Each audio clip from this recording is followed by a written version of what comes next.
Berikutnya saya ke Adinda yang sudah siap dengan pertanyaannya. Silakan, boleh berdiri, dikenalkan namanya. Bismillahirrahmanirrahim. Perkenalkan Ustaz, teman saya Cantika. Sebenarnya saya tadi ingin bertanya yang sudah Ustaz Sofyan tanyakan ya tadi tentang suudzon kepada Allah itu alhamdulillah sudah terjawab. Tapi ada sedikit yang mengganjal di hati saya. Seperti yang sedikit saya ketahui bahwa diterimanya taubat kita yaitu ibadah kita menjadi tenang. Tapi karena kita kayak ragu gitu, karena kita merasa banyak dosa, kita selalu bermaksiat gitu ya. Lalu sholat kita tidak menjadi tenang, terus kita berdoa selalu hati kita gundah, tidak tenang gitu. Apakah itu salah satu tanda bahwa dosa kita tidak diampuni oleh Allah begitu? Baik, atau jangan-jangan itu bisikan setan karena untuk selalu ragu-ragu begitu ya. Ustaz Abdul Somad mungkin bisa menjawab. Terima Silakan kasih. Ustaz Abdul Somad. Ada orang saat dia beribadah, dia merasa dosanya sangat banyak.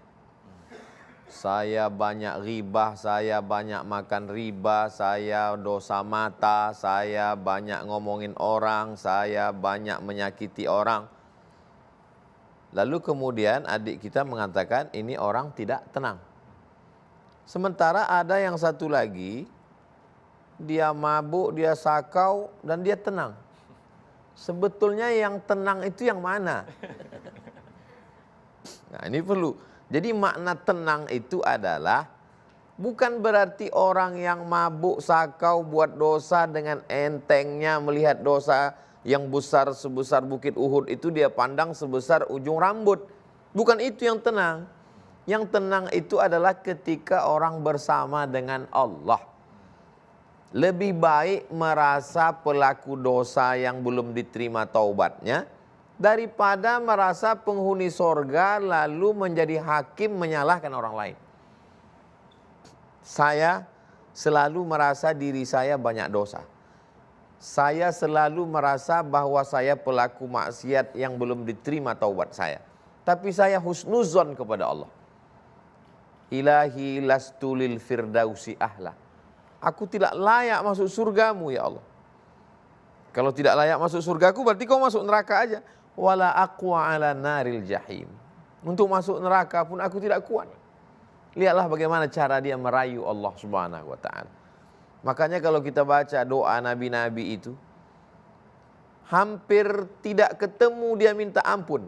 Rabbana zalamna anfusana wa illam taghfir lana wa tarhamna lanakunanna minal khasirin. Tidak ada dia bilang ampunkan dosaku ya Allah.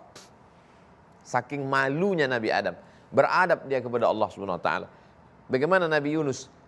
La ilaha illa anta subhanaka inni kuntu minaz zalimin. Bagaimana Nabi Nuh alaihissalam? Ya Rabbi innabni min ahli. Tak ada dia minta selamatkan dia ya Allah. Tak ada kata perintah di sana. Begitulah adab mereka saking merasa dirinya bersalah. Padahal mereka maksum. Apalagi kita yang banyak silap, salah dan dosa. Jadi kalau selama ini kita merasa saya banyak salah, saya banyak dosa. Sesungguhnya itu bukan tidak tenang. Itu adalah ketenangan. Kita menyebutnya tidak tenang. Bisikan setan. Dua. Yang pertama, merasa perbuatan itu salah padahal tidak salah. Itu kerja setan. Yang kedua, merasa sudah baik padahal tidak baik. Itu juga kerja setan.